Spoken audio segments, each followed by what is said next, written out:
है, खत्म हो जाएगा चैप्टर आज। टॉपिक नोट करना है ना, लास्ट टॉपिक है ये, विस्कोसिटी।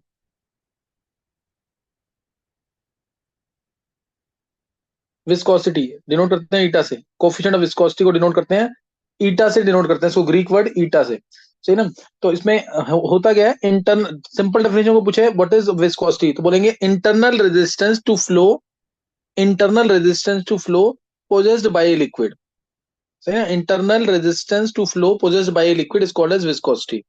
जैसे अगर बहुत सिंपल सा एग्जांपल पूछे इसमें, तो बोला कि जैसे टूथपेस्ट दिया, ये पूछते हैं पेपर के अंदर, टूथपेस्ट, हनी और से मिल्क दे दिया, और बोला सबसे ज्यादा विस्कोसिटी किसकी होगी, सबसे ज्यादा विस्कस कौन सा होगा।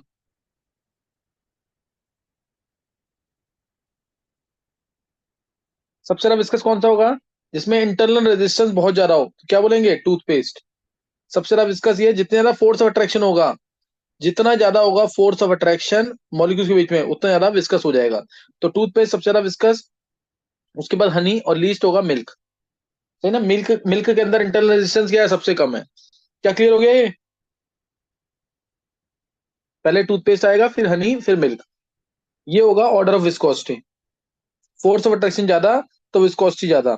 इसके लिए टेम्परेचर बढ़ाएंगे तो विस्कोसिटी कम हो जाएगी। टेम्परेचर बढ़ाने से मॉलिक्यूल्स में अट्रैक्शन कम होगी, विस्कोसिटी क्या हो जाएगी, कम हो जाएगी। तो ये पता होना चाहिए, डेफिनेशन बताई है और एक ये बता दिया इसके अंदर। अब इसमें कोफिशिएंट ऑफ विस्कोसिटी का मीनिंग क्या है ना, कोफिशिएंट ऑफ विस्कोसिटी का, ये माना कोई भी एक ग्लास सरफेस है, सपोज कोई ग्लास सरफेस है, ग्लास सरफेस पे लिक्विड फ्लो कर रहा है, लिक्विड फ्लो कर रहा है, डिफरेंट लेयर्स होंगी, ये लिक्विड फ्लो कर रहा है यहाँ पे, और ये जैसे से लेयर से ऊपर जाएगा, ग्लास लेयर से ऊपर जाएगा, जो इनिशियल ग्लास लेयर होगी इधर विस्कोसिटी मानते हैं जीरो, वेलोसिटी। जो लेयर टच में होगी ग्लास सरफेस के, उधर वेलोसिटी क्या होगी, जीरो होगी। और जैसे से ऊपर जाएगा तो वेलोसिटी क्या होती जाएगी, बढ़ती जाएगी। जैसे से ऊपर जाएंगे वेलोसिटी क्या होती जाएगी, बढ़ती जाएगी। जैसे यहां गए, वेलोसिटी बढ़ गई, फिर और बढ़ गई, फिर और बढ़ गई, ये ऐसे बढ़ती जाएगी जैसे से ऊपर जाते जाएंगे। मिडल ऑफ द लेयर पे मैक्सिमम होगी, और ऊपर भी अगर सॉलिड सरफेस है, ऊपर भी अगर सॉलिड सरफेस है, तो वेलोसिटी क्या होगी, ऊपर भी जीरो, मिडल पे होगी मैक्सिमम। जैसे अगर मैं एक होलो पाइप ले लूं, उससे वाटर फ्लो कर रहा है, तो जो लेयर टच में होगी, जो लेयर टच में होगी उधर वेलोसिटी क्या होगी, जीरो, मिडल पे मैक्सिमम, और ऊपर जाएंगे तो कम होती जाएगी। जैसे यहाँ पे वेलोसिटी जीरो बढ़ती जा रही है, बढ़ती जा रही है, टिल बिकम मैक्सिमम हो गई है, फिर कम हो जाएगी, कम हो जाएगी, कम हो जाएगी, बात समझ गई, till it becomes maximum at the centre. तो एक लेयर से दूसरी लेयर की तरफ जाते हैं तो there is regular change in velocity, इसी को बोलते हैं लेमिनार फ्लो।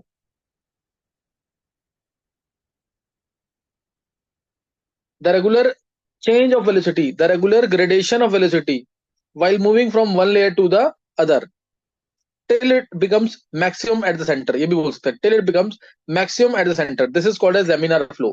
इसे बोलते हैं laminar flow। सही है, इसको बोलते हैं laminar flow। laminar flow क्या है, the regular change of velocity in moving from one layer to the other। अब एक लेयर से, जैसे ये एक लेयर, ये दूसरी लेयर, एक लेयर से दूसरी लेयर की तरफ गए, तो वेलोसिटी में जो चेंज आता है वो होता है डीवी, वेलोसिटी में जो चेंज आता है डीवी होता है। और एक लेयर से दूसरी लेयर का डिस्टेंस होता है डीएक्स। तो डीवी बाई डीएक्स को बोलते हैं वेलोसिटी ग्रेडियंट।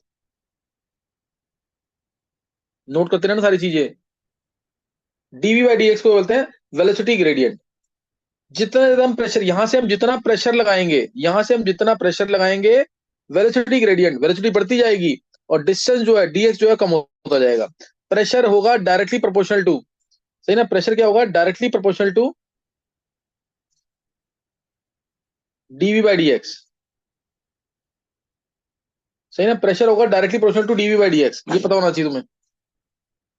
सही ना, पी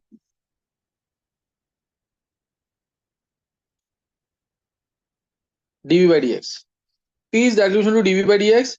यहां से प्रेशर लिख देना फोर्स अपॉन में area proportional to dv by dx. Force आ जाएगा यहां से ए dv by dx.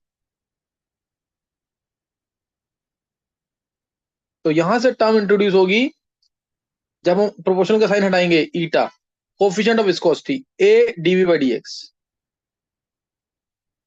A dv by d x. तो ईटा की अगर डेफिनेशन चाहिए तो तुम डेफिनेशन भी निकाल सकते हो यहाँ पे। ईटा आएगा, अगर तुम रखोगे डीवी बाई डी एक्स को 1, area of contact between the layers उसको भी रखोगे 1, तो ईटा जो है वो फोर्स के इक्वल आएगा। तो coefficient of viscosity is equal to force of friction, coefficient of viscosity is equal to force of friction when there is velocity gradient of 1 centimetre per second, सही ना, 1 सेंटीमीटर 1 सेकेंड इनवर्स कहते हैं इसको। And area of contact between the layers is 1 centimetre square. Area of contact कितना है? 1 centimetre square. क्या समझ आया कि नहीं है? क्लियर हो गई डेफिनेशन की नहीं? Yes sir. Coefficient of viscosity क्या है? It is equal to force of friction between two layers of unit area of contact, between two layers having unit area of contact, and velocity gradient is also equal to 1 per second, 1 per second। तो ये coefficient of viscosity की definition है बस। और इसमें बाकी तुम्हें ज्यादा कुछ करना नहीं है, तुम्हें बस बताना है विस्कोसिटी किस पे डिपेंड करती है। विस्कोसिटी डिपेंड करती है ए नेचर ऑफ लिक्विड पे, बी टेम्परेचर पे। तो nature liquid force of attraction ज्यादा तो विस्कोसिटी भी ज्यादा, और सरफेस टेंशन भी ज्यादा होता था, याद होगा तुम्हें ये। जितना ज्यादा फोर्स ऑफ अट्रैक्शन उतना ज्यादा सरफेस टेंशन उतना ज्यादा विस्कोसिटी। टेम्परेचर बढ़ाएंगे तो विस्कोसिटी कम, सरफेस टेंशन भी कम, तो सरफेस टेंशन भी कम हो जाएगी, सही ना। तो ये तुम्हें पता होना चाहिए विस्कोसिटी के बारे में, यही करना तुम्हें इसके अंदर। नेक्स्ट जो है आगे, नेक्स्ट दिया जैसे एक होता है, ये नोट कर लेंगे, चैप्टर खत्म हो चुका है, गोल्डबर्ग्स रूल। ये क्या कहता है? बॉइलिंग पॉइंट जो होता है नॉर्मली वो होता है 2/3 of critical temperature. Boiling point of any substance is approximately equal to 2/3 of critical temperature. एक होता है ट्रॉटन्स रूल। ये कहता है latent heat of vaporisation of any substance upon में its boiling point is approximately equal to 88 joule पर kelvin. ये use भी करेंगे, कॉन्स्टेंट वैल्यू होती है, ये यूज भी करेंगे इसको। हमने यूज किया केबी के फॉर्मूले में, R T naught square by 1012 यहाँ पे डेल्टा एच वी क्या है? Latent heat of vaporisation. Heat of vaporisation क्या होती है? heat required to convert 1 mole of liquid into its vapors, heat required to convert 1 mole of liquid into its vapor, ये होती है लेटेंट हीट ऑफ वेपराइजेशन। ये क्या है? Latent heat of vaporisation. तो ये टर्म्स, एक टर्म और है टी आई, ये बता रखा मैंने तुम्हें, इन्वर्जन टेम्परेचर 2 a/rb। टीबी क्या था? Boil temperature a/rb, a/rb। एक टर्म और थी टीसी, ये क्या था? 8a/27 rb। तो इन्वर्जन टेम्परेचर क्या होता है? Temperature above which a gas shows neither heating effect nor cooling effect, however high pressure may be applied on it under adiabatic conditions।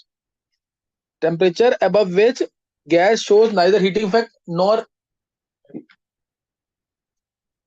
cooling effect, however high under adiabatic conditions when expanded adiabatically। Temperature above which gas shows neither heating effect nor cooling effect under adiabatic conditions। TB boil temperature क्या है? Boil temperature, temperature at which real gas behaves like an ideal gas, temperature at which real gas behaves like an ideal gas। ये क्या है? Boyle temperature over an appreciable range of pressure. और T C मैंने जो बता ही रखा है, critical temperature. इन तीनों को अरेंज करने का आता है, तो टी आई सबसे ज्यादा, फिर टीबी, लीस्ट होगा टीसी, लीस्ट होगा टीसी। बाकी collision number, collision frequency, mean free path, ये तीनों मैं तुम्हें ऑलरेडी बता चुका हूँ, ये तीनों मैं तुम्हें ऑलरेडी बता चुका हूँ, सही ना। थ्योरी मैक्सिमम हो चुकी है इसकी, न्यूमेरिकल्स मैं बाद में कराऊंगा एडवांस वाले टाइम पे। ये चैप्टर खत्म हो चुका है हमारा। अब नया चैप्टर जो तुम्हारा स्टार्ट होगा मंडे से, अगले मंडे से, वो ऑफलाइन में स्टार्ट होगा, थर्मोडायनेमिक्स, सही ना, थर्मोडायनेमिक्स स्टार्ट होगा। ये पढ़ देना ढंग से जरूर, ये यूज आएगा काफी, मेंस में क्वेश्चन आते हैं इसके, वैसे अभी मेंस में इंक्लूड नहीं है। यही तो करना है तुम्हें भी, सही ना। और कल जो पेपर रात को करवाया था वो सॉल्व कर लेना जरूर। अर्पित तूने कल क्लास अटेंड नहीं की? Yes sir. सर मैं रिकॉर्डिंग देख लेता हूँ। अच्छा देख लियो, देख लियो जरूर, है ना, पेपर कर लियो जरूर, उसका एक एक क्वेश्चन ढंग से कर लेना। यस सर, सॉल्व कर लूंगा, आपको भेज दूँ। हाँ सही है, चलो कर लेना ये तुम लोग, है ना।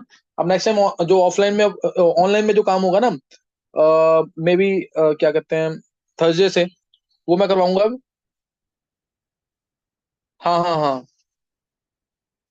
वो मैं कराऊंगा तुम्हें थर्सडे से। अब कोडिंग कंपाउंड से क्वेश्चन, सही ना, कोडिंग कंपाउंड से क्वेश्चन।